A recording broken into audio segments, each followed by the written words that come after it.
There are some things in ICD-10 that you may not be aware of that needs to be coded.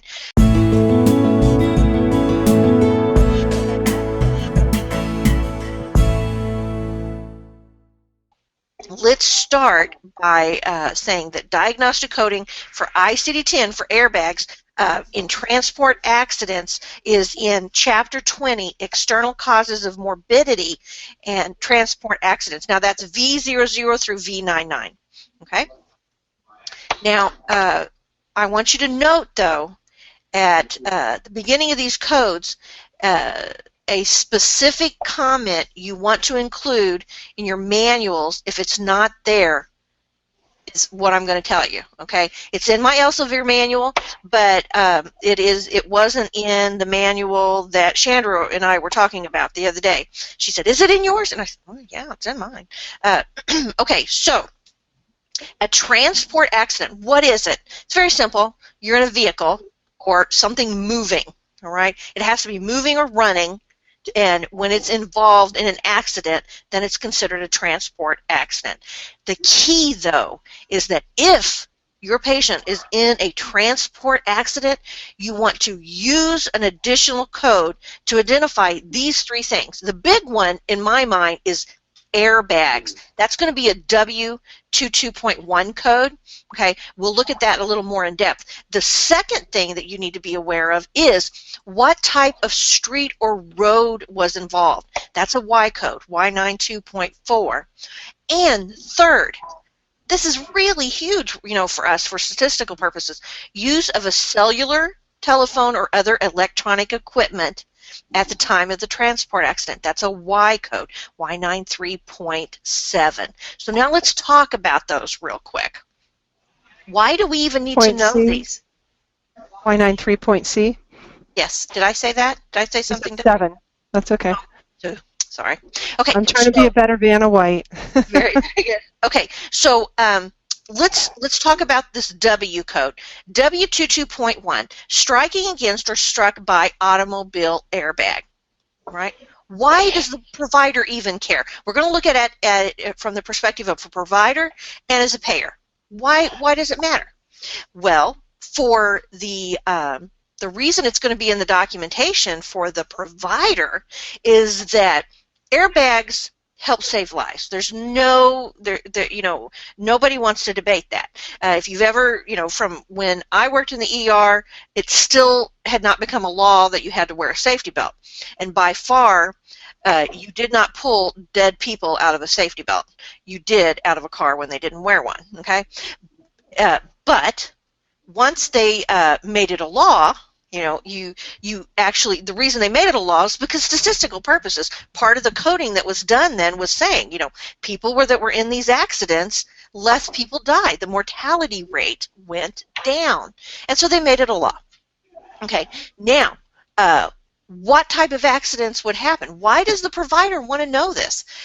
He wants to know because if you get hit with an airbag, for them to work properly, they have to go real fast. It's literally an explosion. And this is not a little piece of silk. This is a heavy canvas bag, if you've ever seen them. And when that comes out, it is literally like being punched in the face. If you've ever had a pillow fight and it smarts, we're talking about being hit by a canvas pillow with the force of an explosion. But it saves lives. But what does it do in return? We're going to have accidents like there's powder that's involved. You'll have stinging of the eyes, eye injuries. You can have broken noses. The fact is that if the airbag is not placed in the right place, if you're too short or too tall, you could have injuries. Okay, so that's why the provider wants to know.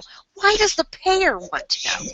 Well, the payer has to pay for the treatment. So statistically, they want to know what type of injuries happen, what type of care is involved, aftercare, for a patient that has been injured by an airbag. All right, that's why the payer wants to know.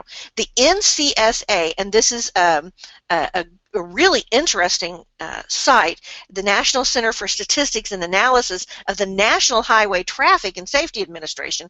They did this big report in 2007, and it's quite technical and a little dull to read, but the fact is they determined that it's very important to have the airbags, that the mortality rate is much lower with airbags than it is with just a safety belt.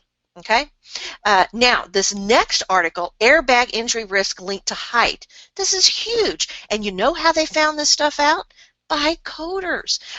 This particular person wrote this article, and I linked it here, and this is how we know that if children aren't supposed to be, they are too small to have an airbag. All right, so that you can now turn airbags off. If a child is going to be in the front seat, you turn it off. If you're particularly small of stature, would that be vertically challenged? Then you are not going to have an airbag on. If you're particularly tall, you're not going to have an airbag on. And if you don't tilt your steering wheel down, the airbag isn't meant to hit you in the face. It's meant to hit you in the chest. Okay, but a fantastic article here.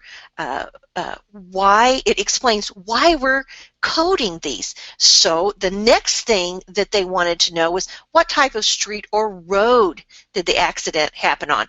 Now, the Y92.4, it extends out, but they want to know, was it a highway? Was it paved? Was it, gravel? Right? And you think, well, that doesn't make any sense, that would be that important. But quite honestly, it is. We have to remember, we do this for statistical purposes. Also, if you didn't know, gravel makes vehicles do things at a high speed differently than pavement. All right? Okay, so cell phones. Now, this should be almost self-explanatory for us now, and I think it's fantastic that we have a way to document the accidents on a medical standpoint if a cell phone was involved. And you think, why does the provider care if a cell phone is involved? Well, it is going to make a difference in probably the type of accidents that occur.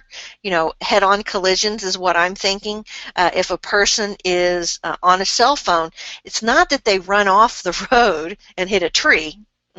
It's that they sway into the other lane of traffic a lot, and therefore we have head-on collisions. Okay, head-on collisions, all different area of trauma that the provider has to work with. Why does the payer want to know? Because it's a whole list of not the disease process, so many treatments that are involved with a head-on collision versus a side impact. Quite frequently, head-ons is chest and body trauma. Side impacts are head and neck trauma. Okay. Prospective treatments. That's why the payer wants to know, and statistical data. That's why we code. We forget that so often. We get so caught up in getting our providers paid, that we forget what we code today impacts our future. It changes laws. It changes treatments.